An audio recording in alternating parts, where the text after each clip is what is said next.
ए थप ठुलता पंडित जी थूत दिलन दाले ए पंडित जी पंडित जी ए महला तवलिया थोली तबे थे दुआली पथाला बानी दा ए थप ठुलता हमाल बाला दो लाद दिल बा तिलो ना पंडित जी ते रे पुदीनमा का हाल के लिए बड़े रे ए भैया देखा ना पंडित जी तबे थे तवाली बनता थे बलदवा ता नाने तहा तल दलवा।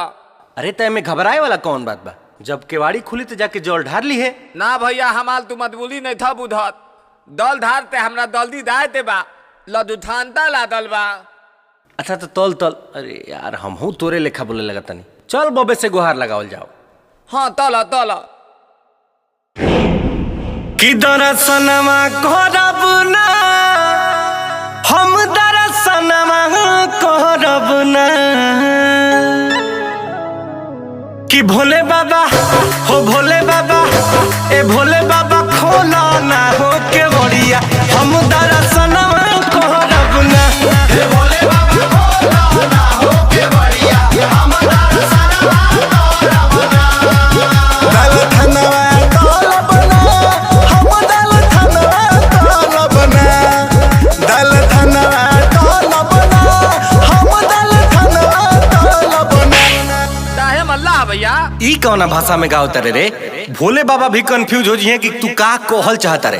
चल हमरा संगे गाओ कि भोले बाबा ए भोले बाबा हो भोले बाबा खोला ना हो के बड़िया हम दरसनमा करब ना हे भोले बाबा खोला ना हो के बड़िया हम दरसनमा करब ना।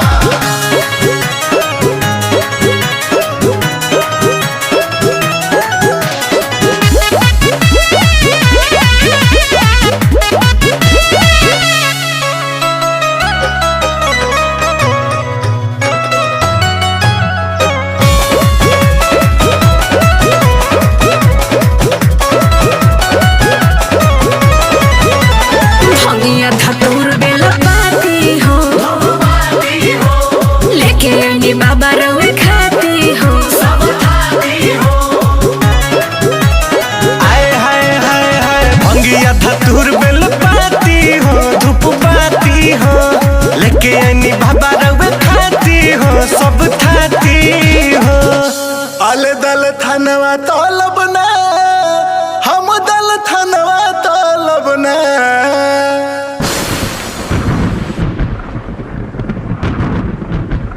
अरे कहना क्या चाहते हो? इती होली अरे भोले बाबा होन रे कि भोले बाबा ए भोले बाबा हो भोले बाबा खोला ना हो के बड़िया हम दरसनमा करब ना हे भोले बाबा खोला ना हो के बड़िया हम दरसनमा करब ना। दर्शनवा करब ना हम दर्शनवा करब ना